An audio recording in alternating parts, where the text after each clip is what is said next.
Información, análisis y entrevistas. Profundidad con una mirada panorámica. En Línea 1. Aquí estamos conversando.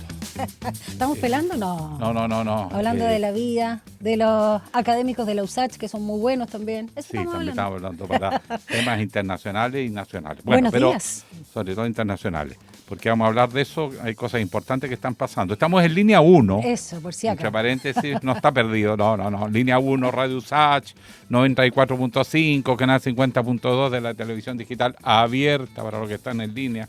Pero también diario USACH.cl, Santiago TV 50.1, Zapping 173, Mundo 522 y todas las redes sociales. Y lo digo para que, no sé, pues demostrar que estamos en todas partes. Estamos en todas Daniela partes. Figueroa Videla, estamos en todas partes. Así es, Alejandro Guillén Álvarez, muy buenos días. En este lunes ya 18 de agosto saludamos a toda nuestra audiencia y también telespectadores en un día bastante frío. Me costó salir de la cama hoy día, honestamente. Está frío. Está muy helado. Muy helado. Y además, pasaron cosas el fin de semana. A mi hijo ni le cuento porque eso, que domingo de resurrección para mí fue todo lo contrario. ¿De resurrección? Ya. Bueno, te cambiaste de mes. A ver, ¿tú eres bueno para...? ¿Para el frío? No, sí, para como un reloj interno. Un termómetro, estoy clarita. No, es que 3 grados. ¿Cuánto? ¿Sí? ¿3 grados dices tú? ¿Tanto frío tienes? No. 3, 4. Un poquito más, 5,5. Según la dirección meteorológica, 100% de humedad. Y solo vamos a alcanzar para esta jornada de lunes, Alejandro, 14 grados de máxima. Habían dicho que vuelve la niña. Vuelve la niña. Frío, seco. El invierno real, de alguna manera. Claro.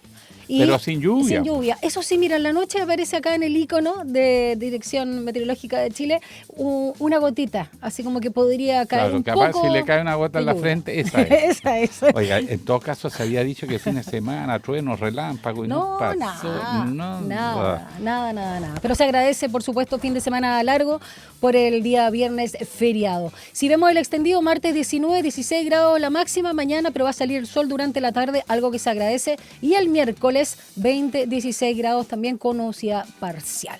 Dicho eso, vamos con la restricción para este día lunes. 6, 7 y 2, 3, 4 y 5. ¿Con sello verde? Sin sello verde.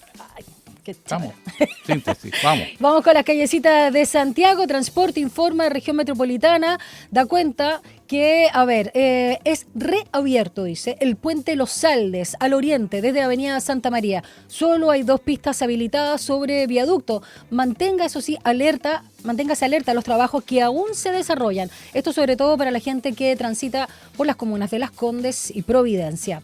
Y también se mantiene camión detenido en la pista derecha de Vespucio Sur al oriente, metros después del paso nivel de Gran Avenida La Cisterna. Esto debido a posible peritaje policial. Flujo vehicular en aumento por la vía expresa. Es lo principal que da cuenta Transporte Informa Región Metropolitana de Santiago en su cuenta de X. Vamos con la pregunta del día porque, tuvimos claramente un fin de semana bien suscitado, tanto en noticias nacionales como internacionales, pero nos vamos a tener en las nacionales que tienen su arista también con otros países por una coordinación, digamos. Claro, que pillaron al sicario. Y bueno, ahora hay que hacer la extradición. Dale con la presunción de inocencia. Es que todos vimos las imágenes, es cierto. Pero bueno, hasta que no el tipo en todas partes lo vimos. se jacta. Sí. Y bien interesante lo que dijo. Después lo vamos a analizar. Sí. Dio hartas pistas. Bueno, pero ante la acción coordinada de las policías chilenas e internacionales contra el crimen organizado, la pregunta de la esperanza. ¿Estamos avanzando? Tenemos 3 opciones. La primera, sí, hay evidencia. La segunda, esto es solo la punta del iceberg. Y la tercera, no están dando abastos. Eso lo puede responder, ¿dónde? Súper fácil. Una optimista, 2 medias pesimistas, pero bueno. En nuestras redes sociales, súper fácil, @Santiago TV, @Radio USACH, en Instagram principalmente. Y vamos con las principales noticias cuando son las 7:34. Titulares en Línea 1. El juzgado de letras y garantía de Aysén decretó prisión preventiva contra un cabo de ejército y un civil por su presunta participación en el retiro de una encomienda desde una sucursal de Chile Express que contenía más de 11 kilos de droga. Otros 2 militares también fueron formalizados por el caso, pero quedaron con la medida cautelar de arresto domiciliario total y arraigo comunal. No obstante, el Ministerio Público anunció que apelará en el caso de estos dos. Tras lograr su detención en Colombia este sábado, Chile inició el proceso de extradición del venezolano Alberto Carlos Mejía, presunto sicario del denominado Rey de Meix. El ministro de Seguridad Pública, Luis Cordero, se refirió al proceso de extradición, señalando que las experiencias previas con Colombia son bastante expeditas y esperamos que esta vez también así lo sea. Y le cuento que además en otras esferas de la noticia, se lo digo de inmediato. Ahí, este domingo. Ahí está. Este domingo, claro. Este domingo, domingo de pesadilla, no sé. El ministro de Seguridad Pública, Luis Cordero, calificó como incomprensible la fuga de 3 reos de alta peligrosidad de la cárcel de Valparaíso ocurrida el viernes. Los reclusos que cumplían condenas por homicidio escaparon de sus celdas ubicadas en el módulo de alta seguridad cortando los barrotes de metal. Posteriormente huyeron deslizándose por un cable de acero que estaba sujeto al techo del pabellón y al chasis de un vehículo que los esperaba en el exterior. Este sábado 16 venció el plazo para inscribir los pactos parlamentarios en el CERVEL. La derecha irá en 2 bloques, Cambio por Chile, de republicanos, socialcristianos y libertarios, y Chile Grande y Unido, de Chile Vamos y demócratas. El oficialismo se fragmentó en Unidad para Chile, integrado por el Frente Amplio, el PC, el Partido Socialista, los partidos Radical, Liberal y la Democracia Cristiana. En la segunda lista están los Verdes Regionalistas y Humanistas, encabezado por el Frente Regionalista Verde Social y la Alianza Humanista. Y una nueva edición de la encuesta Plaza Pública CADEM fue divulgada este domingo. El sondeo revela que el candidato del Partido Republicano, José Antonio Kast, continúa liderando el listado con un 29% de las preferencias, tras sumar un punto más en relación al estudio de la semana anterior. Luego viene la abanderada de la Unidad por Chile, Janet Jara, quien cayó un punto y quedó con 25% de apoyo. El podio lo completa la carta de Chile Vamos, Evelyn Matei, con 14%. El candidato presidencial opositor Rodrigo Paz Pereira logró el primer lugar en las elecciones generales en Bolivia con un 32,2% de los votos válidos, según datos preliminares del Tribunal Supremo Electoral, con el 92% de actas computadas. Paz Pereira disputará una segunda vuelta con el expresidente Jorge Quiroga de la Alianza Libre, que alcanzó el 26,9%.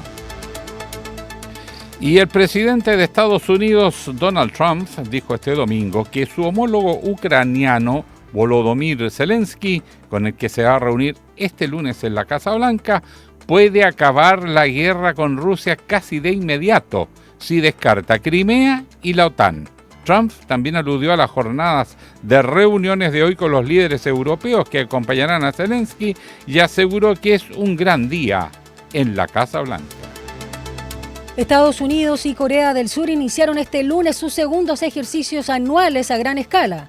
Desde Corea del Norte ya advirtieron hace unos días que los consideraban una provocación y se reservan el derecho a la autodefensa. Aunque Washington y Seúl han reiterado que se trata de maniobras de carácter defensivo, Pyongyang sostiene que forman parte del interés de su vecino y de su principal aliado por profundizar en una confrontación militar en la península. 7:38. Un diálogo a fondo. Entrevistas en Línea 1. Bueno, finalmente el presidente de Estados Unidos, Donald Trump, y su homólogo ruso, Vladimir Putin, se juntaron en Alaska. Fue una ceremonia que parecía que ascendía a los cielos. Putin en una alfombra roja, larga, en fin. Y en la reunión se dice que Trump, aquí hubo varios puntos que se avanzó, pero que, mire, se puso existencialista. No hay acuerdo hasta que haya un acuerdo. Y Putin, ¿qué le voy a decir el fin de semana? Dijo que la reunión fue oportuna y extremadamente útil. ¿Quién ganó? ¿Quién perdió? Se avanzó hacia la paz. Se están repartiendo Ucrania, dicen algunos. Bueno, vamos a conversar con gran analista internacional, gran amigo, gran sociólogo, gran economista, las hace todas, Raúl Sor. ¿Cómo estás, Raúl? Buenos días, Raúl. Hola, Alejandro. Hola, Daniela. ¿Cómo estás? Oye, Raúl, en la confianza de la relación, esto de que se reunieron, ¿cómo le fue a Putin con esa fanfarria con que lo recibieron? Bueno, tú lo has dicho, es ganancia neta para Putin. La sola reunión para un presidente que está aislado y que digamos, la Unión Europea y el propio Estados Unidos habían hecho campaña para que nadie lo recibiera. La Corte Penal Internacional lo tiene en su lista de perseguido, no puede ir prácticamente a ningún país de Occidente sin que la Corte exija que él sea detenido, porque es un hombre buscado, y que lo reciban con alfombra roja, con un despliegue de aviones de guerra en su honor, y tenga, digamos, el presidente Trump lo acoja como un amigo, como un viejo aliado. Es decir, esto es para, digamos, Putin miel sobre hojuelas. No podría haber sido más exitoso simplemente desde el punto de vista de la imagen. Del contenido, bueno, eso lo veremos, todavía no se ha resuelto nada, pero el solo hecho de romper el aislamiento al cual especialmente la Unión Europea estaba tratando de someter a Putin como una carta de negociación, es decir, no vamos a hablar contigo, no te vamos a reconocer hasta que tú resuelvas el tema de Ucrania, y por ello querían decir que tú te retires de Ucrania. Bueno, esto ha quedado desechado porque de todas maneras ahora ya Rusia está en una posición muy distinta a antes de la reunión.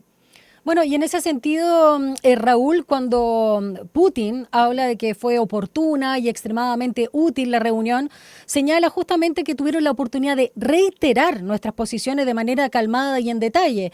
Y nosotros desde la prensa y de este país tan alejado y pequeño nos preguntamos si es que más allá de la señal política, diplomática que tú acabas de señalar, hay avances o no para terminar con la guerra, porque finalmente esta frase de mismo Donald Trump de que se va a acabar cuando se acabe o haber acuerdo cuando hasta que haya acuerdo es un cantinfleo. Bueno, sí, son lugares comunes de la diplomacia, son muy recurrentes ese tipo de frases, claro, tú tienes razón, pero creo que Rusia ya obtuvo algo fundamental, que es el reconocimiento de que su guerra tenía un fundamento, que no es una mera guerra expansiva, y que Rusia, el realismo político obliga a reconocer que Rusia ha ganado la guerra. Esa es la realidad en el terreno. Algo que ya en la primera reunión, esta reunión tan famosa en que Trump le petó a la cara a los ucranianos, ustedes no tienen carta, Zelensky, ¿no? Ustedes no tienen carta, es decir, no tienen, han perdido la guerra, y de hecho Estados Unidos es el que está bancando esta guerra económicamente, el grueso, o por lo menos la mitad. Digamos, ahí hay una disputa con los europeos que dicen que ellos también han aportado mucho, pero independiente de cuánto ha aportado cada cual, sin Estados Unidos, Ucrania no tiene ni una posibilidad de resistir a Rusia. Depende absolutamente del envío de armas y de la ayuda financiera estadounidense. De manera que en algún sentido Trump tiene razón cuando le dice a Zelensky, usted no tiene carta. Ya lo habían ninguneado ya. Claro. ¿Perdón? Ya lo habían ninguneado públicamente. Sí, claro. Y bueno, yo creo que, digamos, recibir a Putin es un triple ninguneo, y no solamente recibe a Putin, sino que no invita a Zelensky. Sí. Zelensky hizo todo lo posible por ser invitado, y la Unión Europea, el grueso de sus países, digamos, Gran Bretaña, Francia, Alemania, insistieron en que estuviera allí Zelensky, y bueno, no, Trump dijo más adelante, y ahora lo va a recibir justamente, pero ya, digamos, el daño está hecho en gran medida. De alguna manera lo cita a la Casa Blanca a Zelensky para comunicarle cuáles son los resultados. Claro. Y además le está pidiendo, porque ya lo ha estado diciendo, que tiene que, de él depende, de Zelensky, firmar la paz luego. Renuncie a Crimea y renuncie a la adhesión a la OTAN, claro. Y Estados Unidos sería el garante para repartirse el país, yo creo que a esta altura, ¿no? Claro, bueno, el único que puede ser un garante en esta situación, garante efectivo, es Estados Unidos, y digamos, en la medida que tiene que renunciar, me refiero a Zelensky, al ingreso a la OTAN y perder la ambición de estar protegido por el artículo 5 de la OTAN, de la Organización del Tratado del Atlántico Norte, que dice que cualquier agresión contra un país miembro de la OTAN es una agresión contra todos los miembros de la OTAN y por lo tanto se transforma automáticamente en una guerra mundial.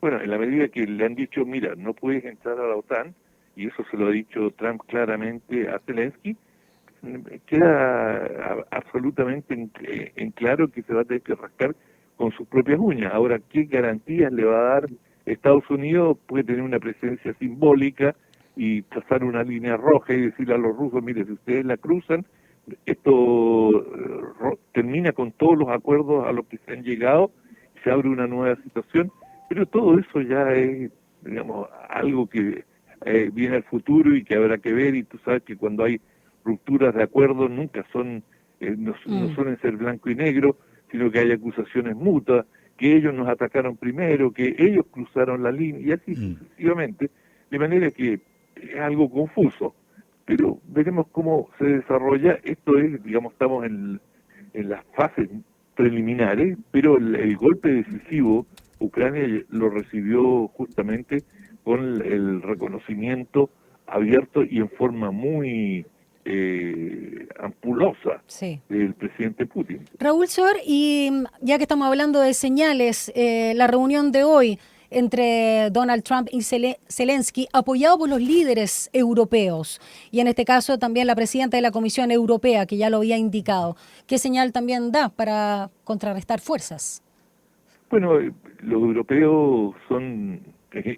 Rusia y Europa comparten el mismo continente, y los europeos, o una sección dominante de ellos, teme que Rusia tiene un espíritu expansionista y que si no la detienen ahora, y por eso vuelven siempre a los mismos recuerdos de la conferencia de Múnich y la conferencia de Yalta, es decir, distintas instancias en la historia en que si no se frena a un contrincante, esto puede derivar en nuevas agresiones. Entonces hoy día se dice, bueno, ahora se van a quedar con Ucrania los rusos, y en buena medida los términos que está pidiendo Rusia es la neutralidad militar de Ucrania, es decir, que su ejército no pase de una cierta cota, que tenga una fuerza definida y no más que eso, y que, digamos, ceda ciertos territorios. Es una demanda, digamos, históricamente con asidero, porque algunas partes del Donbass, que es algo, algunos de los territorios, y que va igual que Crimea, que va a tener que ceder probablemente Ucrania, tenían una presencia rusa, son territorios ruso parlantes, de manera que y el idioma define también la frontera, no solamente son líneas trazadas en mapa. Y bueno, habrá que ver cómo evoluciona allí, pero por supuesto en Europa dicen no, pero ahora que van a tener esta victoria en Ucrania, a lo mejor están aspirando los países bálticos, estos tres pequeños estados frente a la costa de Finlandia, en el norte de Europa. Bueno, hay todo tipo de especulaciones, pero hay una inquietud notoria entre los europeos. Ahora te quiero cambiar de tema, Raúl. Vamos a Bolivia. Se habla de que 20 años del MAS llegan a su término en forma catastrófica para el MAS, atomizado, dividido, y aparecen candidatos. Bueno, Jorge Quiroga es un antiguo político muy respetado, un técnico de derecha, pero aparece la figura de Jaime Paz Zamora, o el hijo del presidente Jaime Paz Zamora, que es Rodrigo. Claro, Rodrigo Paz, cristiano. el hijo, claro, que es de una tendencia más centroizquierda aparentemente, claro. Y que aparece en primera mayoría. ¿Cómo se explica este cuadro y qué es lo que está en juego en Bolivia? Bueno, ¿cómo se explica? Hay un gran derrotado en Bolivia, pero un derrotado con mayúsculas, que son las encuestas. Nadie vio venir a nivel de las encuestas la victoria arrolladora de Rodrigo Paz.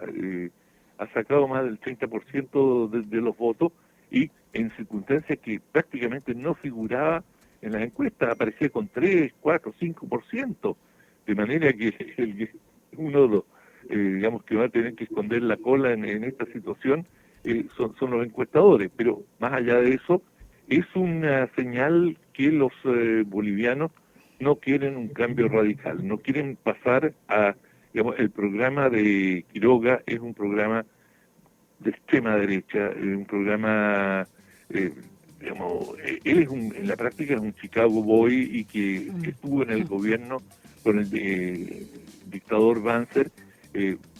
Cuando estuvo en el gobierno ya no estaba en condición de dictador, sino que había sido electo, pero igual fue un gobierno de extrema derecha, sobre todo en el plano económico. Entonces cuando uno dice tecnócrata, pero en este caso particular es un tecnócrata, podríamos decir, Chicago Boy.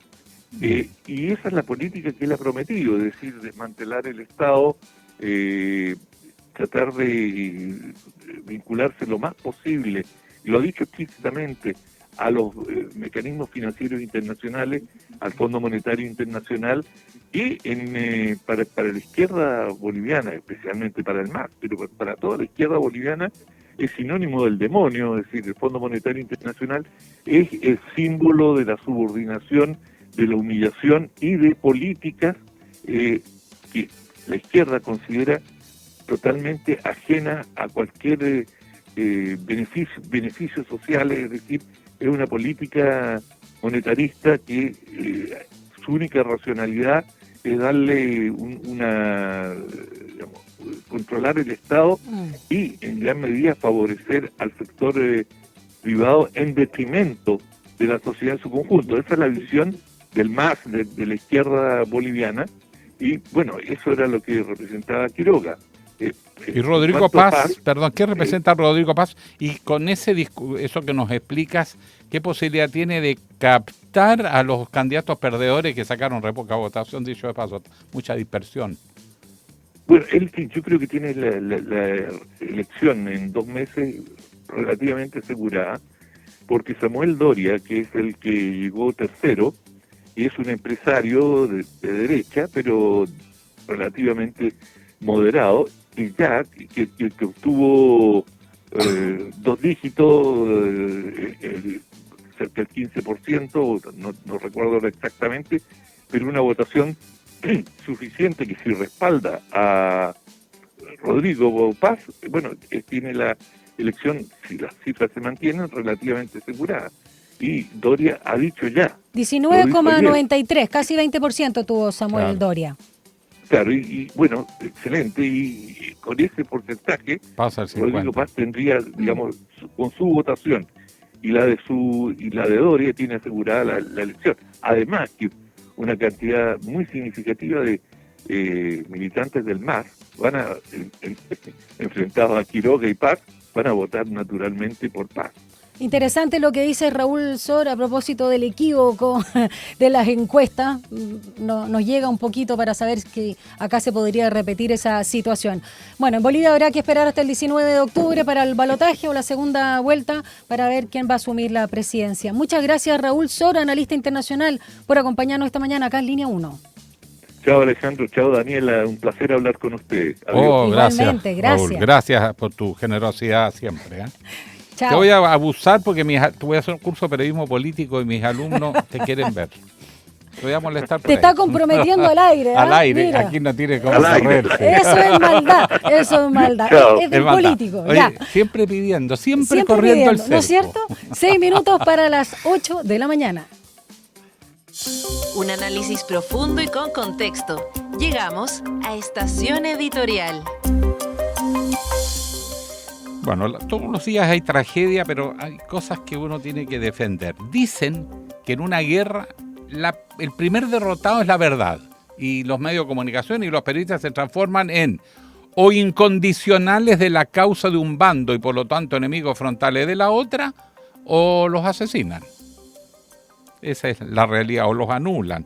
Adhesión total, amedrentamiento, como sea. Y en Israel acaba de ocurrir un hecho, no es ni de lejos el primero, pero ha tenido un impacto un poco distinto a lo anterior, porque dieron muerte en un ataque selectivo, preciso, a una carpa de periodistas, exclusivamente de periodistas, y murieron 6 personas según las últimas informaciones, entre ellos Anas Al-Sharif, de 28 años, reportero de la cadena de televisión qatarí, que es neutral en este conflicto, de la cadena Al Jazeera, de qatarí.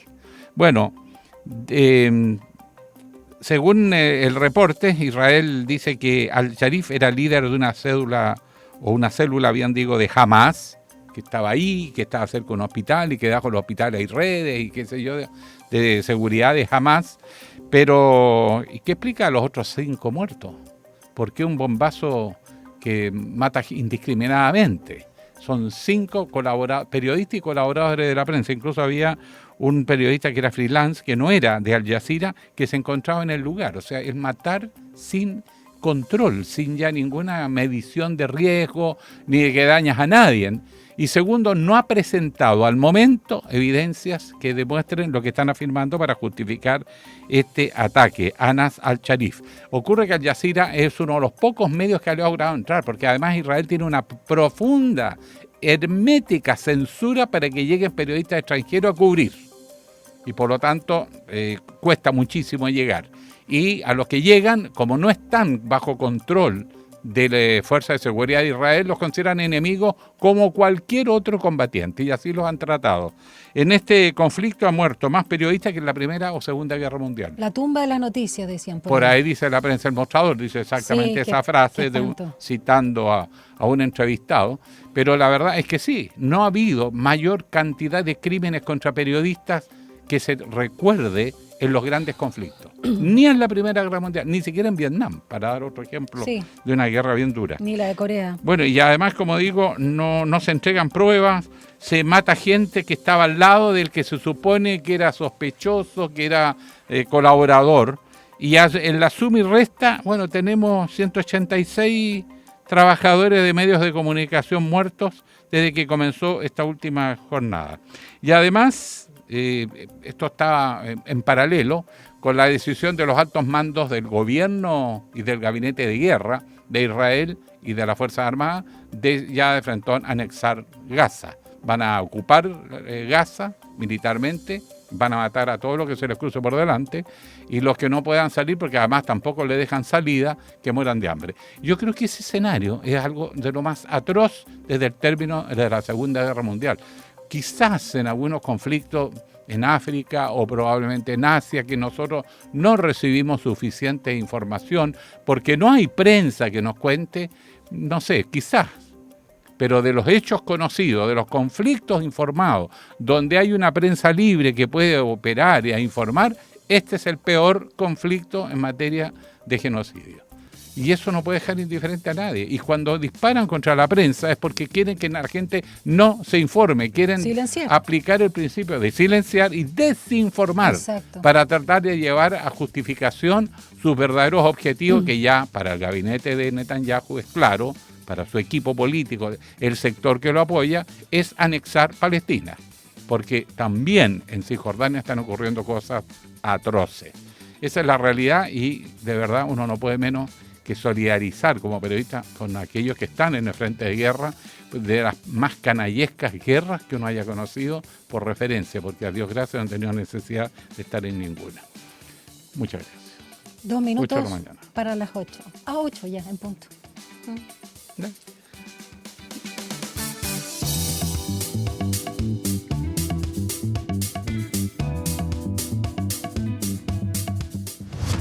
Una breve pausa y ya regresa Línea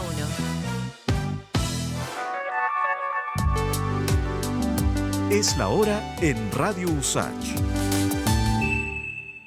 7 de la mañana y 59 minutos. ¿Qué lugar tiene la ciencia en los grandes debates de hoy? Hola, aquí les saludan Macarena Rojas Ábalos y Fernando Ortiz. Y queremos invitarles cada viernes a la 1 de la tarde a La Sociedad de la Ciencia, un programa que invita al diálogo y a la reflexión en torno al quehacer de la academia y cómo ésta conversa con los distintos actores de nuestra sociedad. En este programa profundizaremos sobre el rol de la ciencia en el desarrollo cultural y democrático del país, desarrollo que nos ayuda a vivir mejor y a imaginar una sociedad más justa. Porque la sociedad de la ciencia se construye con todas y con todos, con nuestra diversidad y también con nuestras preguntas. La Sociedad de la Ciencia. Capítulo estreno, viernes 22 de agosto, a las 13 horas, por la 94.5. Radio USACH. Nuevas voces, nuevas formas de escucharnos.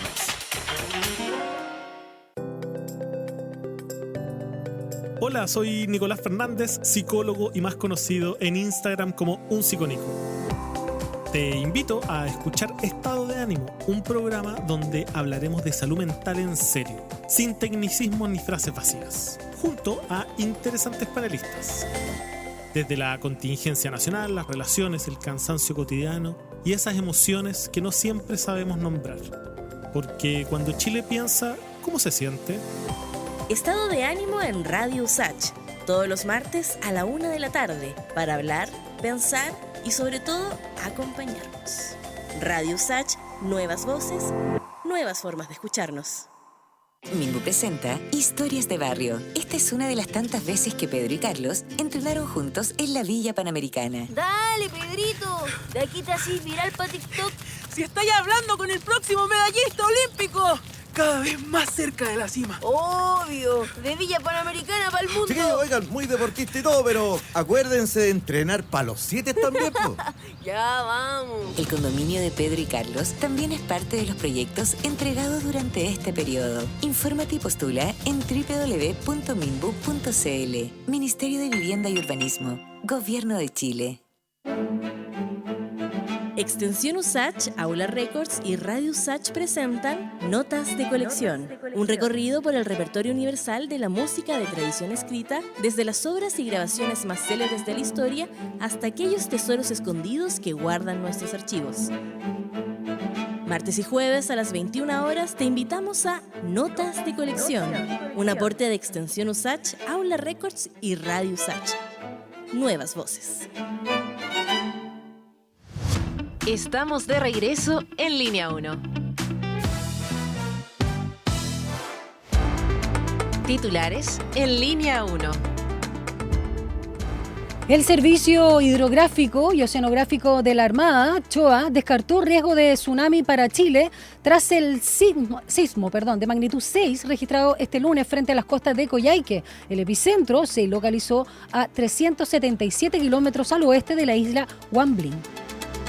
El Juzgado de Letras y Garantía de Aysén decretó prisión preventiva contra un cabo de ejército y un civil por su presunta participación en el retiro de una encomienda de una sucursal de Chile Express que contenía más de 11 kilos de droga. Otros 2 militares también fueron formalizados por el caso, pero quedando con medidas cautelares de arresto domiciliario total y arraigo comunal. No obstante, el Ministerio Público anunció que apelará en el caso de estos 2 últimos. Tras lograr su detención en Colombia este sábado, Chile inició el proceso de extradición del venezolano Alberto Carlos Mejía, presunto sicario del denominado Rey de Meix. El ministro de Seguridad Pública, Luis Cordero, se refirió al proceso de extradición señalando que las experiencias previas con Colombia son bastante expeditas y esperamos que esta vez también así lo sea. Este sábado venció el plazo para inscribir los pactos parlamentarios en el CERVEL. La derecha va en 2 bloques, Cambio por Chile, de republicanos, social cristianos y libertarios, y Chile Grande y Unido, de Chile Vamos, y demócratas. El oficialismo, por su parte, se fragmentó en Unidad para Chile, integrada por el Frente Amplio, el PC, el PS, los partidos Radical, Liberal y la Democracia Cristiana, y en una segunda lista están los Verdes, Regionalistas y Humanistas, encabezada por el Frente Regionalista Verde Social y la Alianza Humanista.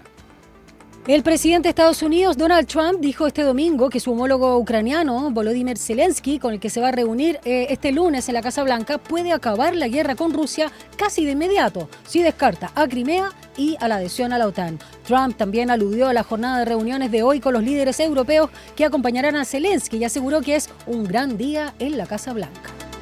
Por su parte, el presidente de Ucrania, Volodymyr Zelensky, antes de su encuentro con su homólogo estadounidense, afirmó que su país necesita garantías de seguridad fiables y acusó a Rusia de actuar de manera cínica al intentar dar una exhibición de fuerza con los bombardeos que llevó a cabo en la región de Zaporizhia, pocas horas después de la cumbre entre Putin y Trump. 8:6. Un diálogo a fondo. Entrevistas en Línea 1. Ya lo comentábamos en titulares, este sábado 16 los partidos del oficialismo junto a la Democracia Cristiana inscribieron el Pacto Unidad por Chile para competir en las próximas elecciones del 16 de noviembre. Serán 183 las candidaturas a la Cámara de Diputadas y Diputados y 30 al Senado. Y tras sellar el acuerdo, los representantes de las colectividades aseguraron que los nudos que habían entrampado las negociaciones durante semanas fueron superados y que a partir de ahora comenzará el proceso de inscripción de las candidaturas, el cual se extenderá hasta las 23:59 horas, ¿no?, de este lunes 18 y a de agosto. medianoche se desencadena la tormenta. Exacto. Bueno, Claro. dice la prensa que todavía quedan algunos nudos o nombres por reafirmar en estas últimas horas. Y de eso, y de, por supuesto, las listas, vamos a hablar con... Lautaro Carmona, presidente del Partido Comunista. ¿Cómo está, don Lautaro? Muy buenos días. Buenos días, Lautaro. Buenos días, Daniela. Buenos días, Alejandro. Yo estoy muy bien. ¿Sí? Muy contento. A total disposición. Gracias. Se agradece el gesto. Buen ánimo tiene. Nosotros también, los lunes yo parezco bien, me encanta. La pregunta del millón. ¿Quedó algo pendiente? Porque hoy a la medianoche concluye el plazo para formalizar, porque entiendo que todavía quedan detalles. ¿Qué es lo que falta? Y bueno, a última hora el diablo mete la cola, dicen. Bueno, esperemos que esta vez no. Lo que hay en el proceso inmediatamente de inscrito, se escucha bien, ¿no? Sí, perfecto. Inmediatamente de inscrito los pactos, ahora tienen que inscribirse las candidaturas, empezar a subirlas al sistema, una por una, y bueno, completar, por cierto, que estén todas las candidaturas en la cantidad de cupos posible, porque tú sabes que una lista que deje 2 o 3 lugares sin cubrir da una ventaja a la competencia.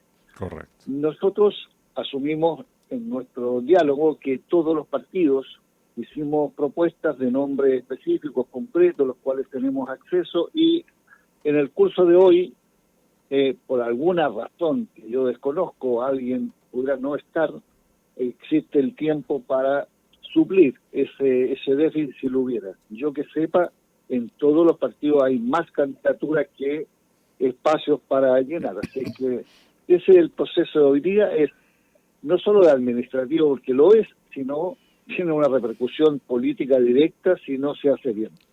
Lautaro, quiero preguntarte por la candidatura, si es que se aclaró, si es que se destrabó por la Araucanía, en este caso de nuestra querida académica Elisa Loncón. Así como vimos que finalmente Gustavo Gatica tuvo un cupo del Partido Comunista y no del Frente Amplio, cuéntanos qué está pasando, por favor, con Elisa Loncón.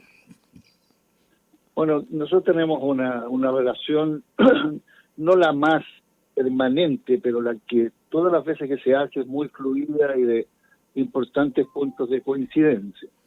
Ella manifestó una disposición de ser candidata y le hizo saber a nuestros dirigentes que le importaría mucho que fuera postulada por el Partido Comunista. Para nosotros eso es un hecho muy importante porque es el reconocimiento a la capacidad, a la calidad, a la raigambre de representación de pueblo originario, a la palabra autorizada al final que tiene Elisa Loncón, y hemos hecho la opción que ella sea quien nos represente en la batalla senatorial en la región de la Araucanía. Ah, perfecto. ¿Se inscribe hoy entonces? Eso se va a inscribir hoy día, ella ya lo lo discutió nuestra dirección regional, bueno, el Comité Central del Partido el día viernes también, y bueno, ahora hay que esperar que el procedimiento continúe y culmine ante la medianoche de hoy.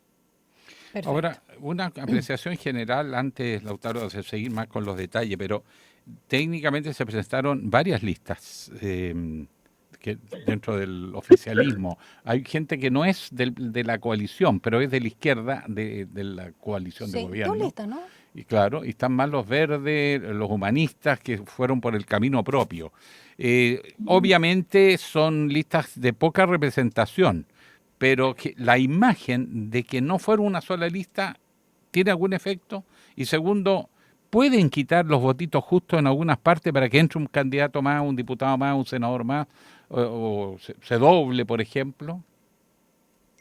Lo que pasa es que ahí está la explicación que siempre dimos por qué era tan importante una lista única y unitaria.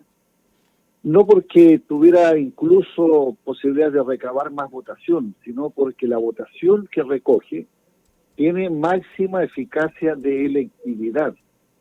Ahora, con listas, aunque sean menores, pero que no van juntas, algún efecto puede y seguramente va a tener en la electividad. Si uno mira desde otro ángulo, el hecho que hayan a lo menos 3 listas que coinciden en respaldar a Janet Jara, y uno hace una sumatoria, va a ser mayor que una sola lista. Pero lo que importa era el propósito de trabajar para conquistar una mayoría parlamentaria. Y nosotros seguimos en ese propósito, vamos a ver que los rendimientos sean muy eficaces, incluyendo vamos a estar preocupados que las listas, a lo menos la lista de el FREP y Acción Humanista, tengan alto rendimiento, porque permitirían contar o acercarse a ese propósito de mayoría parlamentaria. Sí, Lautaro, quiero preguntarte, siguiendo ya un poco con el detalle, ya que las listas ya fueron inscritas y hoy ya vamos con las candidaturas, nombre y apellido, y así como te preguntaba por Elisa Loncón, al Senado tengo entendido que para la Cámara de Diputadas y Diputados son 23 en los cupos del Partido Comunista. Uno de ellos, ya lo decíamos, Distrito 8, Gustavo Gatica, y Distrito 9, Daniel Jadue. ¿Cómo están viendo los posibles escenarios cuando usted ha reiterado que no ha perdido sus derechos políticos? En el caso de Daniel, partiendo por él, por las consultas de abogados cercanos, vamos a tomar todas las prevenciones, porque no tenemos por propósito que esta sea un simbolismo. Todas las prevenciones que nos garanticen que él puede participar de esta batalla electoral desde el punto de vista legal, que será respetada, digamos, su potencial y altísima electividad, eso lo dicen los sondeos que todos conocen, y eso cuenta con la opinión y participación permanente y activa del propio don Daniel Jadue. Él quiere ser una contribución, en todo el sentido de la palabra, no va a ser nada que pueda afectar el día de mañana nuestra representación parlamentaria.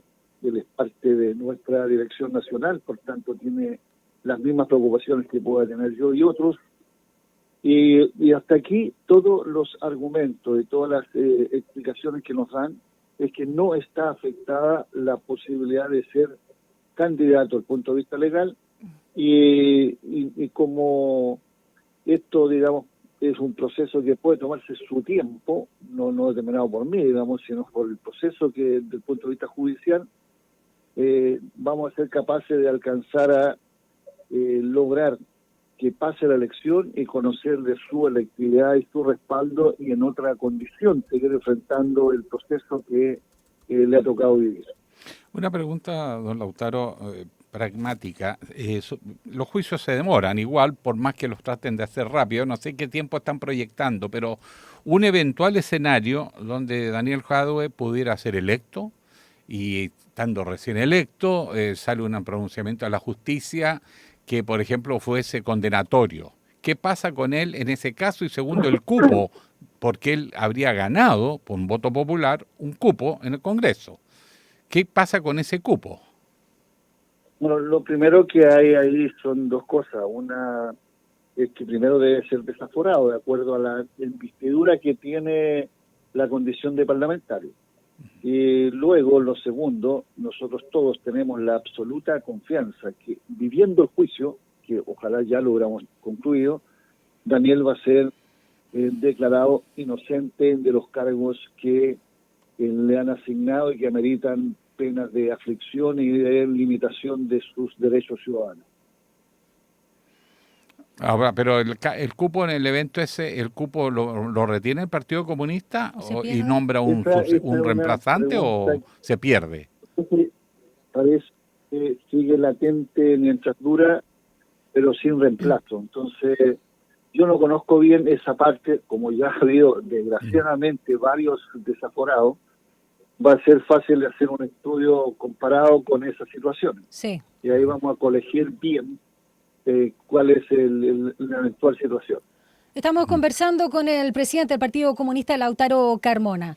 Lautaro, también hoy debe presentarse ya el nuevo programa de la candidata, ¿no? Janet Jara. Se habla que tiene 4 ejes centrales, obviamente es distinto al de las primarias, mucha gente no lo ha entendido así, y que ella tiene, y ustedes también lo han dicho, ¿no?, en reiteradas oportunidades, autonomía para las propuestas, en este caso para la presidencia.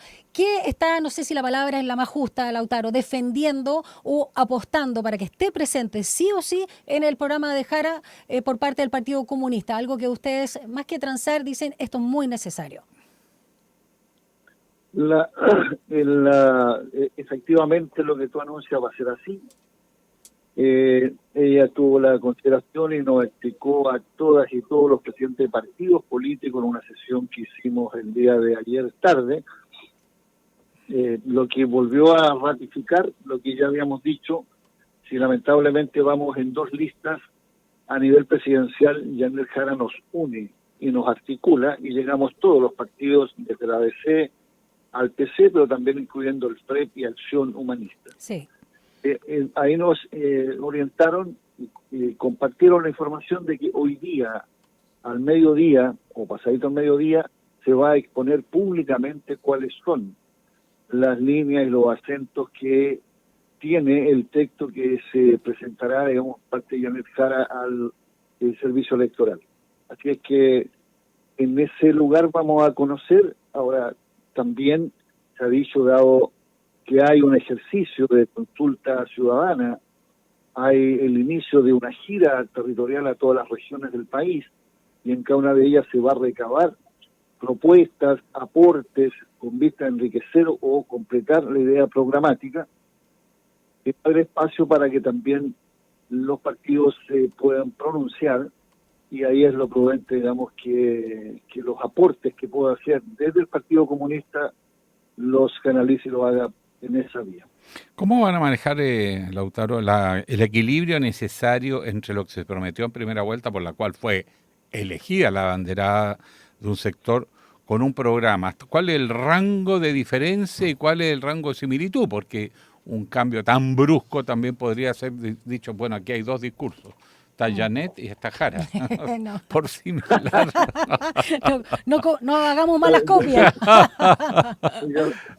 Yo creo que no es difícil de comprender para la gente que la elección donde ella se ganó con un guarismo muy contundente era postulada por el Partido Comunista y respaldada por el Partido Acción Humanista, en una participación de 9 fuerzas políticas, estoy incluyendo allí que la propia Democracia Cristiana se pronunció, sin ser parte de su militancia de la actividad electoral misma, pero hicieron un pronunciamiento público.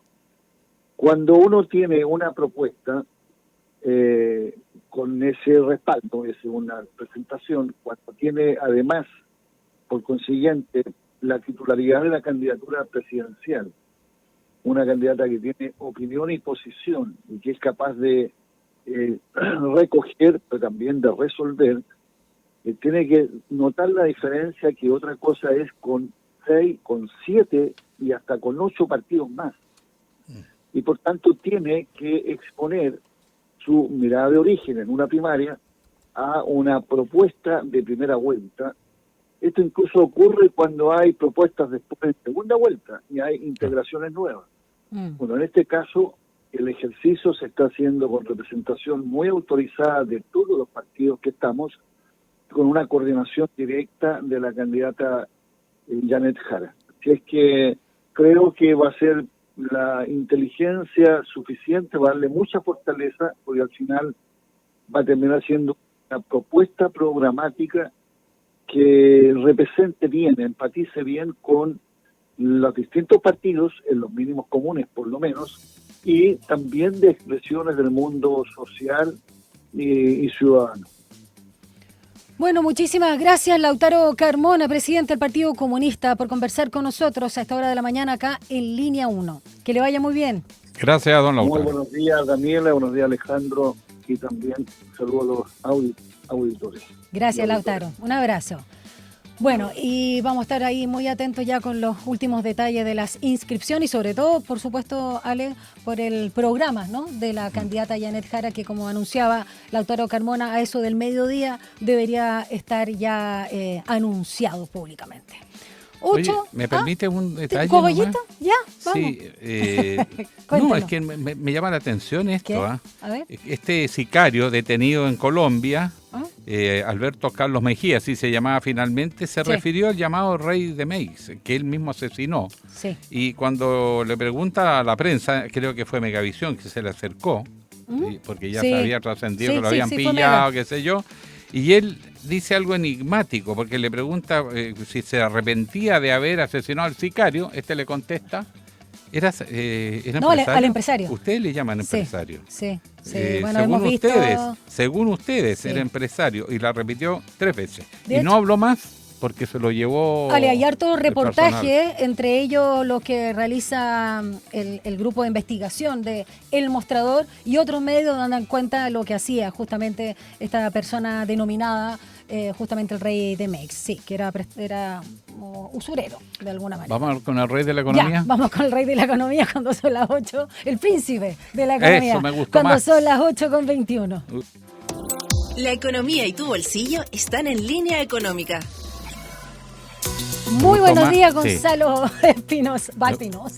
Gonzalo Espinosa. Ah, sí, Gonzalo estoy Espinosa. Hola. Le puede decir Buenos días. Gonza. Estoy súper. ¿Qué le voy a decir, Oye, Gonza? Pero Estoy también, súper cambiada de idea. yo dije ¿qué? Rey. El Rey es muy antiguo y van a asociar con la Príncipe. noticia anterior. Sí. Hablemos del Príncipe de la Economía. ¿Cómo está? Muchas Gonza? gracias por Muy los buenos días. epítetos con los que me reciben este lunes acá en Línea 1. Un saludo a todos nuestros auditores que nos nos trae escuchan por bolsillo. la 94.5 y a los que nos ven por Santiago TV. ¿Nos trae bolsillo lleno, vacío, dado vuelta? Sí, les traigo un par de buenas noticias, puedo mejores que digamos las que tuvieron Brotes Colo-Colo y la verdes. Universidad de Chile Por favor, este fin de semana. por favor. Bajan las acciones Sí. de los grandes del fútbol chileno. Ya. Por favor, Te cambiemos el tema. escuchamos, Gonza. Sí. Pero Miren. me alegro por Coquimbo, pues yo no sé La Serena. Yo por Audax. Hay mucha Oh. rivalidad y sí. Yo me alegro por O sea, Audax. claro, es raro que alguien de La Serena se alegre por Sí. que le vaya bien a Coquimbo, pero en verdad somos todos de la eso cuarta región, está Mira. Es bien. la misma cosa. Que gane la gente de Papaya provincia. vienen, Cuando papaya pelea, van. juegan los dos equipos, hay una competencia, pero cuando uno de los dos pelea con alguien, un equipo nacional, allá van con espíritu Ya, regionalista. ordenémonos porque estamos Sí, súper dispersos. siempre nos retan por el desorden. Vamos con la economía. Así que Pero vamos, bueno, vamos eso. con el partido que se juega en la economía.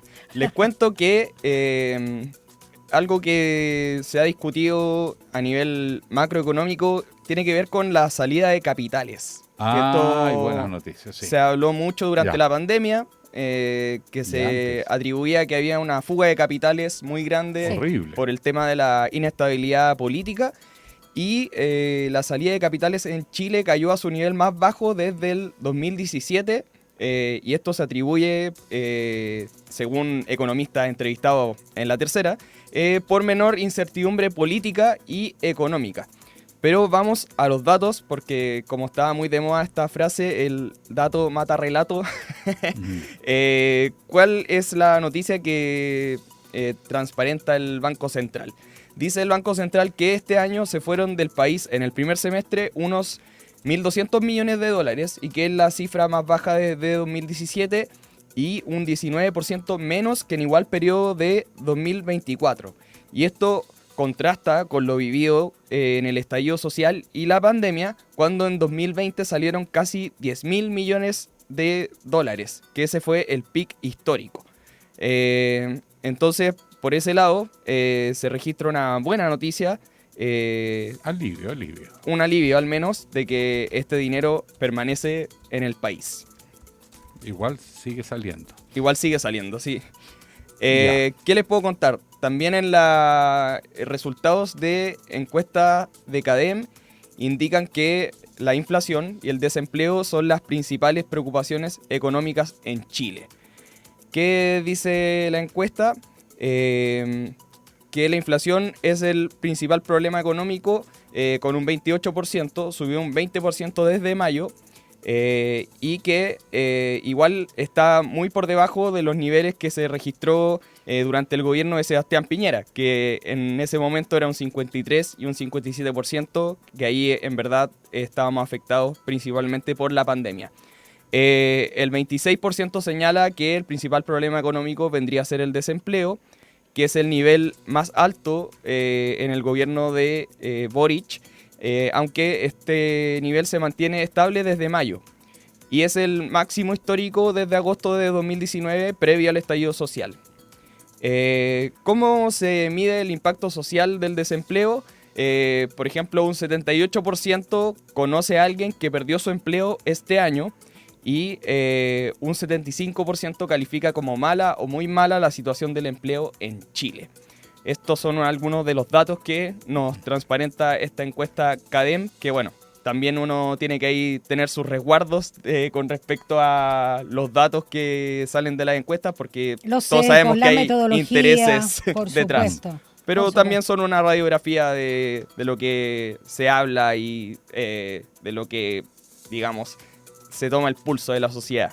Gonza, ¿te puedo aportar algo a lo que señalabas tú, ¿no? De la fuga de capitales, pero que ahora estamos con los índices más bajos, afortunadamente. Hay una nota de Interferencia del periodista Felipe Arancibia Muñoz de marzo de este año que dice que la familia Kast mueve sus inversiones hoteleras por $45 millones a Panamá para, y comillas, porque esto es lo que dicen ellos, simplificar la estructura societaria. En varias oportunidades y sobre todo en el periodo anterior, cuando quiso estar en la presidencia, se le consultó a José Antonio Kast justamente por estos dineros y él básicamente tiró, digamos, la respuesta al córner, no dijo mucho. Y acá señalan en la bajada de esta nota, este reportaje que hace Interferencia, que desde 2021 el hermano de José Antonio Kast, Cristian Kast, trabaja en la reorganización del grupo familiar. En 2024 el administrador de los Bavaria fusionó, dicen, la sociedad panameña Latin American Real Estate con la chilena Inversiones La Florida, con la que controlaba los 4 hoteles de la familia Kast en Miami. Y hay que recordar que Panamá es un paraíso fiscal. Y además hay que recordar que el hermano de Kaiser, también candidato, está haciendo lo mismo, pero en Uruguay. En otras palabras, Axel los Kaiser más se llama, ¿no? patriotas, sí, que oficia además de analista. Sí. Quienes dicen amar a Chile, pero la platita afuera. Por ahí se puede explicar la salida de capitales. Sí, claro, Sí, y además al principio. El doble discurso. El doble discurso, y además hay que traer capitales. Y segundo, la desconfianza en ellos mismos, porque si van a ganar, ¿por qué están sacando la pata del país? Exacto. Exactamente. Recordemos la pregunta del día, ¿te parece, Gonza, antes de irnos a la pausa, cuando son ya las 8:27? Por supuesto. Ante la acción coordinada de las policías contra el crimen organizado, ya que sabemos todo esto que está ocurriendo con el presunto sicario del Rey de Meix, los casos de tráfico dentro de las Fuerzas Armadas, ¿estamos avanzando? Esa es la pregunta que está en nuestras redes sociales de Radio USACH en Instagram, que pueden responder, y hay 3 alternativas. Sí hay evidencia de que estamos avanzando. La segunda alternativa es, esto es solo la punta del iceberg. Y la tercera es, no están dando abasto. Tienen hasta, digamos, el final del programa para responder y vamos a estar leyendo los resultados para comunicárselos a nuestro público. Buenísimo. Nosotros vamos a una pausa cuando ya son las 8:29 y sube la temperatura. Según la Dirección Meteorológica de Chile, tenemos 7 grados. Muy bien. Sí, yo lo siento. Sí, tú lo sientes. Tiene un termostato en los huesos. 7 grados, Eso pasa con la esperando edad. 14 para esta jornada. Antiguamente era así, Sí, así se medía la A mí temperatura. me pasan cosas también en el cuerpo. Ya. Pero usted es joven. No, Cuando me empiezan da a igual. doler la rodilla y se Claro. ha quedado a llover. Yo tengo barómetro con la presión. Y la rodilla, y las caderas, y los tobillos, y los codos. y Todos los huesitos. Vamos a una pausa y regresamos a Línea 1. Una breve pausa y ya regresa Línea 1.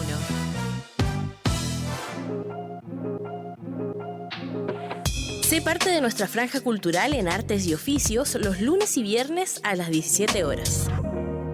Teatro, danza, música, cine, artes visuales, literatura, tradición y vanguardia. En Artes y Oficios conocemos más del trabajo que existe detrás de cada creación realizada por las y los protagonistas del mundo artístico, cultural y patrimonial y de su impacto en nuestra sociedad. La invitación es a discutir la cultura con todas sus aristas.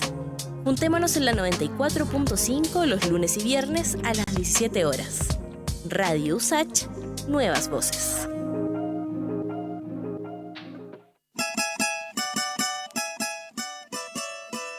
A Hora da Saudade. Uma mirada desde las africanidades al mundo.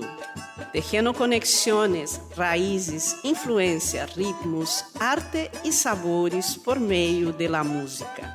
Sumérgete en este emocionante, vibrante y diverso viaje intercultural de la 94.5 Radio USACH. A Hora da Saudade, junto a Eugenia dos Santos. Capítulos estreno miércoles a las 5 de la tarde y los sábados a las 19 horas. Todos los días a las 12 en punto te invitamos a hacer un recorrido por los sonidos más profundos de nuestro país. El alma nacional. La trova, el canto de raíz, folclore y fusión que unen generaciones. Y cada viernes con música en vivo en las sesiones de El Alma. El Alma Nacional. Justo al mediodía, un encuentro diario con la música chilena por la 94.5 FM Radio USACH y en el 50.2 de la televisión digital abierta.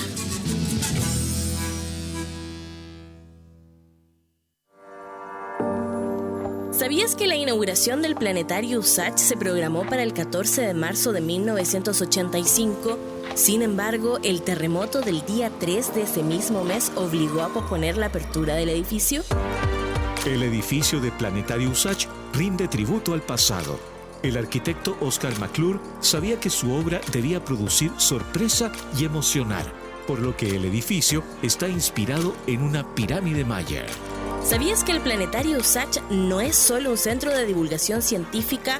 También ha inspirado a muchos artistas y ha sido escenario de conciertos y presentaciones musicales. Hoy, la mayoría de los proyectores SAIS originales de los planetarios del mundo están fuera de funcionamiento y exhibidos como piezas de museo dentro de vitrinas. Una excepción es el Planetario USACH, que sigue operativo.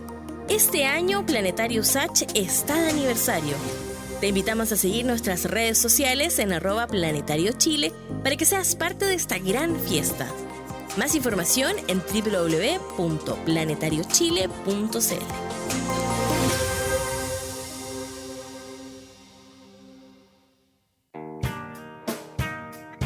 Domingo a la 1 de la tarde, una reunión imperdible con esas melodías y canciones que dejaron una huella en nuestras vidas.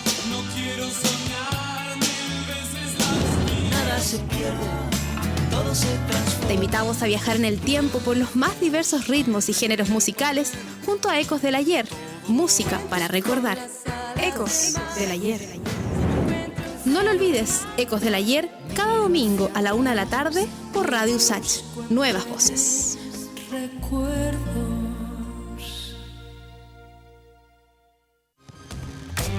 Si tus pases te van al córner como los míos o más lejos y no logras el gol, tu lazo con el fútbol es romántico. Entonces Reino Fútbol es para ti. Una conversación íntima sobre el mundo del balompié.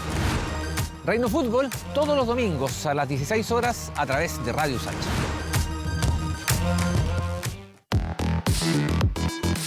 La crisis climática, los alcances de la inteligencia artificial, la ciencia de frontera, la economía, la salud, la educación. Porque el mundo vive tiempos de cambios y en medio de lo incierto, en Sin Pretexto buscamos respuestas a los grandes desafíos. El futuro nos inquieta, pero sabemos que se escribe en el presente. Te invitamos a una conversación profunda. Soy Mirna Schindler y te acompaño de lunes a viernes a las 6 de la tarde en Radio USACH. Sin Pretexto. Estamos de regreso en Línea 1. Un diálogo a fondo. Entrevistas en Línea 1. 8 ya con 34, vamos a nuestra última conversación del día acá en Línea 1 para abordar varios temas, no solo la captura del sicario del rey de Mex y todo el proceso de extradición, las señales también respecto a la coordinación de las autoridades chilenas con las de Colombia, sino también lo que pasó justamente con esta fuga de reos, una nueva fuga de reos de Valparaíso, ¿no, Alejandro? Y también lo que está pasando con justamente el traslado de droga por parte de las Fuerzas Armadas, ¿no? Miembro de las Fuerzas Armadas, precise porque nos vamos a ir. Exactamente. La última, en este caso, 3 cabos del Ejército y un civil detenidos en Puerto Aysén con más de 11 kilos de marihuana. De esto y más, ¿con quién vamos a conversar, Alejandro Villalbaez? Con la profesora Valesca Troncoso, que es académica del USACH, también trabaja en otras universidades y además colabora en unos programas internacionales con la Universidad de La Plata, ¿no? Especialista en crimen organizado. ¿Cómo estás, Valesca? Una vez más, gracias por estar con nosotros. Muy bien, gracias a ustedes por la invitación. Valesca, hemos tenido los últimos 30 días de terror, 40 días. No hay institución uniformada que no aparezca involucrado en perforaciones de crimen organizado traficando drogas. Es que ya son traficantes de drogas usando aviones, usando camiones. Yo creo que hasta en los tanques de repente mueven cuestiones. Hablando en serio, me preocupa extremadamente la permeabilidad que está mostrando la Fuerza Armada. ¿Es su gestión de uno? ¿Es un fenómeno mediático, como dirían la autoridad? ¿En otros países peor, diría otra? Bueno, pero ¿qué está pasando? Claro, si nos comparamos con el mundo, uno puede decir estamos perfectos, pero claro, en Ucrania es peor, en África mueren de hambre la gente, pero el tema es que tenemos que compararnos con nosotros mismos y claramente la situación que estamos viviendo es una situación, yo creo que ya pasó de compleja, es una situación crítica la que estamos viviendo y en eso hay que ser súper claros en que hay un problema que es la presencia del crimen organizado. Las organizaciones criminales ya han penetrado las instituciones del Estado y por lo tanto decir que es ficción es absolutamente bizarro. Y más todavía frente al sentimiento de inseguridad de la población. Es como reírse de la población. ¿Sí? No hay problemas. Sí, sí hay problemas. Y problemas súper graves. Y te voy a sumar un casito más, porque estábamos hablando de Fuerzas Armadas, ¿no es cierto? O miembros de las Fuerzas Armadas. Gendarmería también. Pero también hoy día en la mañana leía que se condenó a 5 años a un miembro de la Dirección General de Aeronáutica. ¿Por qué razón? Por tener vínculos con un tratador de personas del Tren de Aragua y además en su casa fiscal lo tenía instalado y además tenía mujeres que estaban siendo explotadas sexualmente por trata de personas.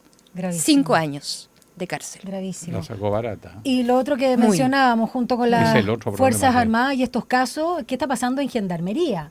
Porque ya si no es negligencia, es corrupción. ¿Qué está pasando con Gendarmería? Creo que es un problema estructural. O sea, ya no podemos decir que es un caso aislado, sino que realmente, y es algo que realmente debemos asumir que lo estamos vivenciando hace por lo menos 10 años, de que la institución está, primero, con ciertas debilidades con respecto a la propia seguridad de los establecimientos penitenciarios. Ahora lo que estamos viendo es una permeabilidad de los funcionarios. ¿Sí? Porque sería bastante iluso pensar que 3 reos se escapan de una cárcel sin ayuda interna y ayuda externa. Sí, entonces, imposible. Es que es imposible. Está planificado eso. Exactamente. Entonces hay una coordinación para poder delinquir y sacar, no a cualquier persona, si estamos hablando de personas que cometieron asesinatos. Entonces estamos hablando de delitos muy graves. Ahora, creo que lo que se está hablando de Gendarmería es bastante inicial, o sea, ni siquiera estamos en un diagnóstico, porque si se recuerdan, el ministro de Justicia recién instruyó medidas un poco más concretas, como 24 horas informes de seguridad perimetrales, 48 horas redistribución de gendarmes y 72 horas revisión completa de la clasificación y segmentación de la población penal. no hizo esos diagnósticos. De hecho, el ministro de Justicia, Jaime Gajardo, estuvo la semana pasada con nosotros y fue aquí, en nuestro medio, donde señaló justamente la responsabilidad por primera vez de Gendarmería a propósito del caso de la semana pasada. Y ahora da este diagnóstico. Tú sientes que es tarde, por supuesto. Por supuesto que es tarde. O sea, imagínense que ya se fugó un sicario. Claro. Y eso fue previo a la fuga de estos tres asesinos. Entonces, pero como está en investigación, todavía no se sabe dónde recaen las responsabilidades exactamente, penales. Pero yo creo que más allá de decir, bueno, estamos investigando, lo que necesitamos como ciudadanos, ¿no es cierto?, es que nos den certezas de qué es lo que se está haciendo y qué se está, de alguna forma, monitoreando lo que se está haciendo. Porque no solamente puedo presentar medidas que sean populistas, al fin y al cabo, que me dejen tranquilo hoy día, pero mañana nuevamente va a salir otro caso. Entonces, ¿qué es lo que se está haciendo realmente? Y a mí me queda la duda todavía cuál es el plan concreto que se ha estipulado para combatir este tipo de organizaciones criminales, que si se dan cuenta, no solamente estamos hablando de organizaciones criminales transnacionales, sino cómo han mutado las organizaciones criminales locales. Exacto. Claro, que la están influyendo y están repitiendo los modelos, estas cárceles que han encontrado que son chilenos operando, es una escuela de delito a gran escala y con muchos territorios, mundos poblacionales, precarios, abandonados a su suerte, ahí está instalado el narco. Sí, eso es evidente que están tomando control, pero además están tomando en las instituciones. Pero la otra preocupación es que cuando uno habla de crimen organizado, claro, piensa en tipos malos, que disparan, que matan, que te cortan la cara, pero la verdad es que en nuestras instituciones uniformadas el cuentito viene hace rato. Recordemos que hace 11 años atrás o 10 años atrás salió lo de Milico Gate. Claro. Milico Gate, no sé cómo será. Sí, bueno, 6.100 millones. Después era militar eso. En el caso de Carabineros, 28.000 millones de pesos, mayor fraude fiscal. Si los altos mandos, acordémonos que incluso en el ejército, un excomandante en jefe, Fuente Alba, enfrentó un juicio donde el fiscal no hizo la defensa en el momento culminante del proceso. Tanto que la jueza le reprochó y el fiscal sigue en el cargo. Y el señor se fue para la casa con más de 3.000 millones. Entonces, esto es llegar y chotear nomás, pues. Claro, y eso es lo que nos muestra algo que las organizaciones criminales necesitan para operar, que es la impunidad. O sea, el caso de Fuente Alba es, impunidad absoluta. Clases de ética. Pero con impunidad absoluta. Pero con complicidad fiscal. Con complicidad, claro. Pero, por ejemplo, si vemos el video de cuando detuvieron al sicario en Colombia, hoy lo vemos caminando con chancletas, ni siquiera preparado para correr. Claro. No, podemos decir con unas hawaianas. Hasta tranquilo se le ve. Tranquilo, escuchando música, porque en estricto rigor fue dejado en libertad por la justicia y por gendarmería. Claro. Entonces era una persona que podía caminar perfectamente y libremente por las calles. O sea, ¿te das cuenta? Es la corrupción y la impunidad, dos mecanismos que permiten que las organizaciones criminales se vayan asentando en diferentes espacios geográficos, urbanos y no urbanos también. Ahora, viendo el vaso medio lleno, al igual que el caso anterior, ¿no? Que tenía relación con una fuga y por supuesto también con otros países involucrados, estaba hablando del secuestro y asesinato de Ronald Ojeda. Ahora vemos con este caso del sicario de Rey de Mex una muy buena coordinación. En este caso desde Carabineros con su unidad, ¿cómo se llama? ¿Es 09? ¿Cómo se llama la unidad esta de Carabineros especializada? O ese es 9. Eso, se me olvida siempre. Y, por supuesto, Interpol y la PDI. Y en ese sentido quiero preguntarte, a propósito también de nuestra encuesta del día, si ves que eso es una buena señal, no solo de la resiliencia de nuestro país, sino de que también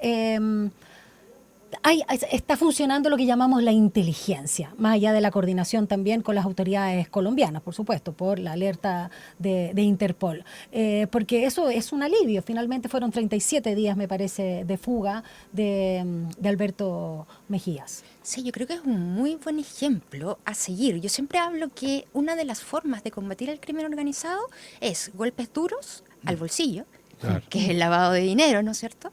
Y que sucedió con una de las franquicias del Tren de Aragua. Nos quedan muchas franquicias, pero por lo menos se intentó y es un buen ejercicio. Y lo segundo es la cooperación internacional. Primero, previo a eso, como tú señalabas, la coordinación intraagencial nacional y luego la cooperación internacional. Y esto, si bien es cierto, uno puede decir, bueno, se demoraron un mes, es bastante rápido. Sí, total. Es bastante rápido. Sí. Y eso tiene que ver también porque hay una muy buena relación con Colombia y todos los procesos, ¿no es cierto?, de la Interpol, Americapol, ¿sí? Entonces, eso es algo que tenemos que fortalecer. No sucedería lo mismo si este sicario se hubiese ido a Venezuela, por ejemplo. No, Claro, ¿qué es lo que pasa con Larry Changa, por ejemplo, del Tren de Aragua? Que si se va a Venezuela es imposible extraditarlo. Exacto. Claro, además porque no tienen voluntad política de hacerlo, porque nosotros también le pateamos las canillas, dicho sea de paso. Ahora, el otro tema que a mí me va preocupando es que la noticia ha estado muy concentrada y lo que hemos sabido en operaciones de detener pistoleros, sicarios, poca monta. Pero, por ejemplo, el lavado de dinero, que a veces, yo me recuerdo Colombia, me lo contaba muy bien Libardo Buitrago, gran amigo, en Ecuador, yo estaba viendo la experiencia. Fue tal la libertad para que entraran capitales raros a la economía formal, que hubo un momento que la élite se encontró atrapada por el narcotráfico. Eran sus socios. Y por lo tanto ya estaban amarrados, ya no tenían cómo zafarse. En ambas partes terminaban esclavizados por el crimen organizado. Y en Chile insisten con esconder las plata, impedir las investigaciones de dineros extraños que entran al país o que se asocian con empresarios para tratar de blanquear. Esa obsesión por el miedo a que los investiguen. ¿Cuál es el miedo que hay detrás? Pareciese ser que tiene que ver con que se puede encontrar la ruta del dinero por ese lado. Y tienen miedo que la encuentren. Y tienen miedo que la encuentren. Sí, de hecho, por ejemplo, la flexibilidad del secreto bancario, que uno queda un poco asombrado si no estamos pidiendo el alzamiento completo porque ya existe en la flexibilización solamente, inclusive para poder seguir la huella del dinero del sicariato. Y sobre todo que no pasa por el tribunal, porque si estamos diciendo que están permeados los tribunales, la única forma de pillarlo es que no pasa por el tribunal. Exactamente. Porque fijo, este operativo que aquí en el barrio de País hace unas 3 semanas atrás, estaban totalmente dateados. O sea, vienen dateados de arriba. ¿Valesca? Entonces, lo más meritorio de esta ley que da más atribuciones al equipo investigador, que es pequeño, que por lo tanto es fácil de controlar y de fiscalizar, te permite hacer operaciones audaces, sorpresivas y golpear. Pero si pasa por los tribunales, el tiempo que se devora y la opacidad de nuestros tribunales, la información llega a tiempo y se desbaratan las bandas y se esconden, se diluyen. Y sumo a ese diagnóstico muy completo que hace Alejandro Guillé Valesca a lo que mencionaba también Alejandro al inicio, cuando de alguna manera se jacta Alberto Mejía cuando es detenido allá en Colombia y dice, ustedes le decían, lo tratan como empresario al denominado rey de Mex. Y por lo mismo, con la ruta del dinero, ¿qué pasa con los prestamistas informales? Ya que estamos hablando de este mismo barrio. Y era una cantidad de plata que movía este hombre impresionante. Y estamos hablando de préstamos de 50 millones, no de 50 lucas, muy bien como nos recuerda nuestro editor, y el supuesto también autor intelectual debía más de 1.000 millones de pesos al rey de Mex. Entonces, ¿qué pasa con eso también? A propósito de la ruta del dinero. Claro, el otro sendero llamaban en Perú. No sé, el dinero. ¿Te acuerdas del otro sendero? El otro sendero. Claro, y uno se pregunta de dónde proviene esa plata que prestaban.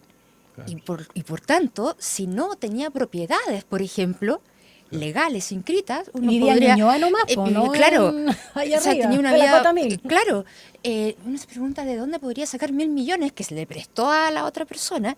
Obviamente tiene que ver con actividades ilícitas que se está cometiendo. Exacto. No es solamente y que este préstamo lo que hace es lavar el dinero.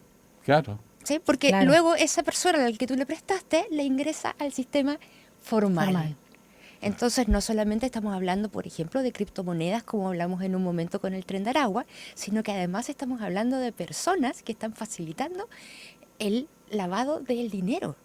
Entonces estamos viendo ya que es un círculo vicioso. O sea, no solamente tenemos, como tú bien decías, a los eslabones más bajos, sino que también tenemos que centrarnos también en quiénes son los que están liderando las organizaciones criminales a nivel transnacional. Porque hoy estamos situados en el narcomenudeo, en la pequeña cantidad de armas, pequeña cantidad de drogas, pero hemos olvidado lo que yo siempre digo, la macro, ¿cierto? Las organizaciones transnacionales. Y hace un tiempo, hace más o menos como 15 años, llamaba mucho la atención el boom inmobiliario. Claro. ¿Te acuerdan? El turismo, claro, el sistema, pero los juegos. Estaban vacíos los departamentos. Entonces, muchas personas y colegas que venían ¿Y por qué no baja el precio? Decíamos todo. Si está lleno de departamentos. Y decían, esto es muy raro. Acá hay un boom inmobiliario y no están vendiendo los departamentos. Construyen. Y no bajaban de precio. No bajaban de precio. No había intención de vender. Y nadie le llamaba la atención. Entonces, si te das cuenta, hay muchos indicios, ya que venía un problema de lavado de dinero, ¿no es cierto?, de blanqueo de este dinero ilícito, pero que no pusimos atención. Y hoy día se está sumando. Entonces, como vamos, es como que vaya a explotar en algún momento, no sé cómo, hay un dicho que dice... Una bomba de tiempo. Claro, como una bomba de tiempo. Está acumulando energía, una olla de presión. El problema es que, ¿qué tenemos que esperar?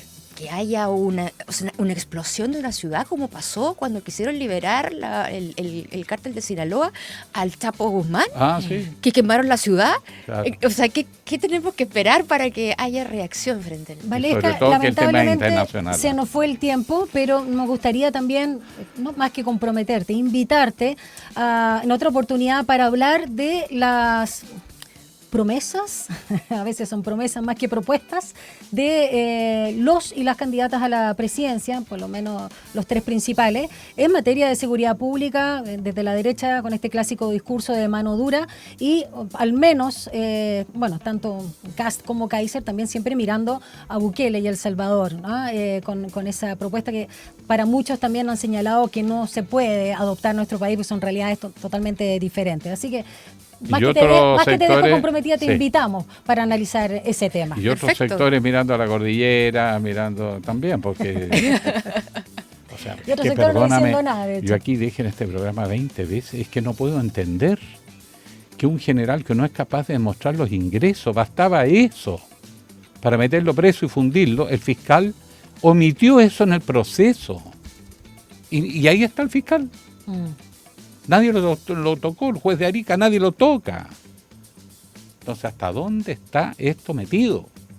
Así es. Bueno, muchas gracias por estar nuevamente con nosotros, querida Valesca Troncoso, académica de la USACH y especialista en crimen organizado, profesora de la Universidad de Chile, de la USACH también, como lo decíamos, investigadora y co-coordinadora del Centro de Estudios sobre Crimen Organizado Transnacional de la querida Universidad de La Plata. Así que te dejamos invitada luego para ver ahí las propuestas presidenciales en materia de seguridad pública. Súper, y crimen organizado. Muchas gracias por la invitación. Está invitada además a la Escuela de Periodismo y si ya hicieron aquí, ya negociaron. Haciendo negocios con los invitados. A todos los negocios legales, eso sí. Legales. Transparencia con testigos. Son aportes recíprocos, eso entendí yo. Lógico. Ya.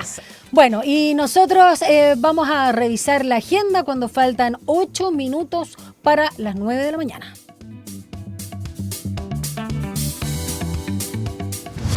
Un riguroso análisis y contexto de la actualidad de Chile y el mundo, en Línea 1. Las noticias que marcarán la jornada. Ahora, la agenda del día.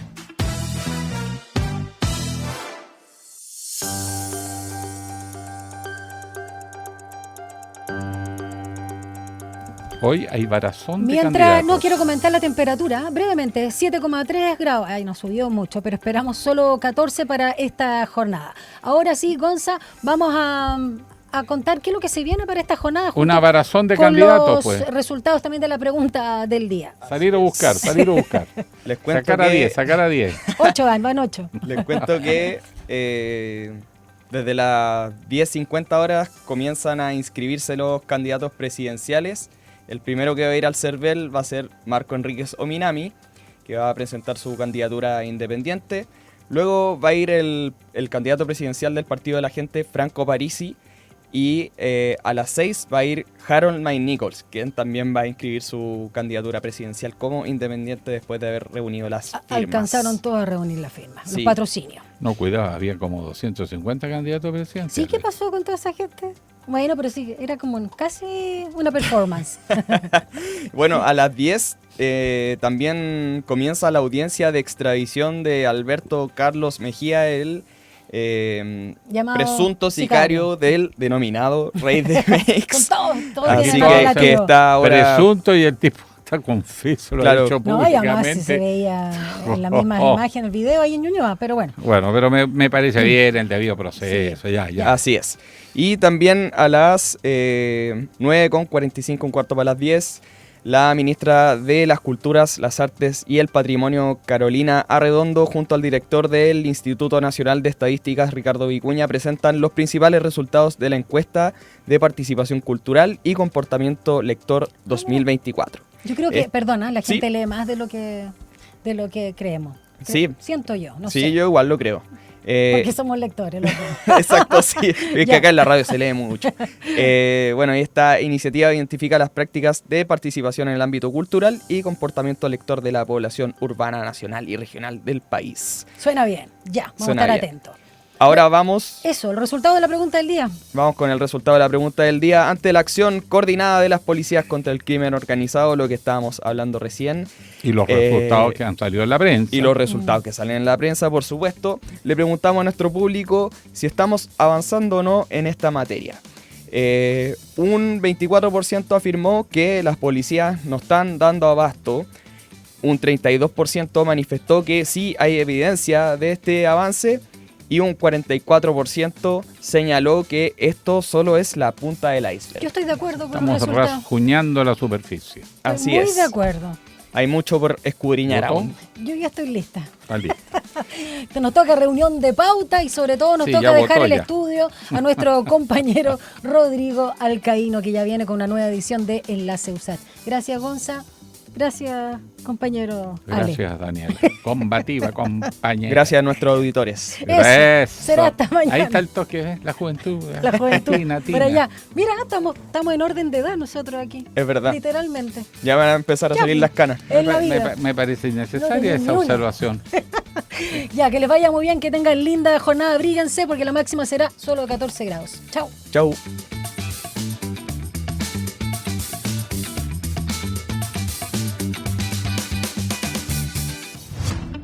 Información, análisis y entrevistas. Profundidad con una mirada panorámica. En Línea 1.